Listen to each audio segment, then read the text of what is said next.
قطر سے L N جی خریداری کے عمل میں پاکستان کو کس طرح اربوں روپے کا نقصان ہوا؟ 4 بڑے حصے دکھائے گئے ہیں۔ زیادہ قیمت پر خریداری 400-500 ارب روپے، زر مبادلہ پر دباؤ 300 ارب روپے، سرکولر ڈیٹ میں اضافہ 200-250 ارب روپے، کل تخمینہ نقصان 1000 ارب روپے سے زائد۔ نقصان کی وجوہات: پاکستان نے قطر کے ساتھ طویل المدتی معاہدے کیے ہیں جن میں قیمتیں عالمی مارکیٹ کے مقابلے میں زیادہ ہیں۔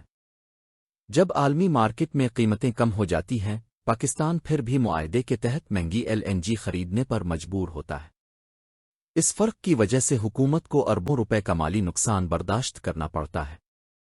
ایل این جی کی عالمی قیمتیں اعلیٰ بین الاقوامی قیمتیں سپلائرز کے لیے ڈائیورشن کو منافع بخش بناتی ہے۔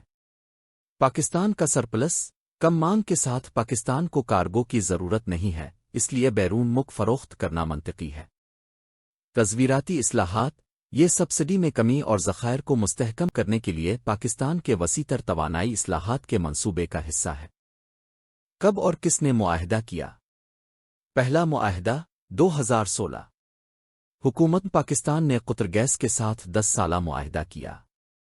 یہ معاہدہ Pakistan state oil P S O کے ذریعے وزیر اعظم نواز شریف کے دورن حکومت میں ہوا۔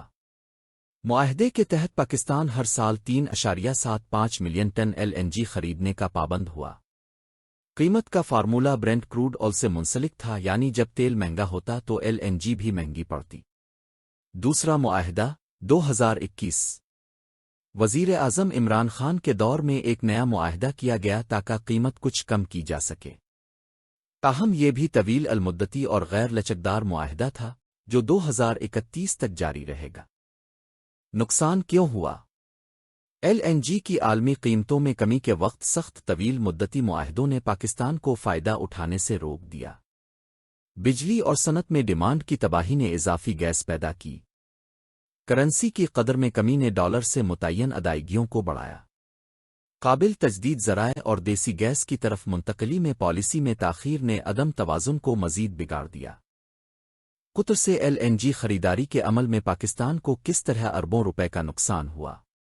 4 بڑے حصے دکھائے گئے ہیں۔ زیادہ قیمت پر خریداری 400-500 ارب روپے، زر مبادلہ پر دباؤ 300 ارب روپے، سرکولر ڈیٹ میں اضافہ 200-250 ارب روپے، کل تخمینہ نقصان 1000 ارب روپے سے زائد۔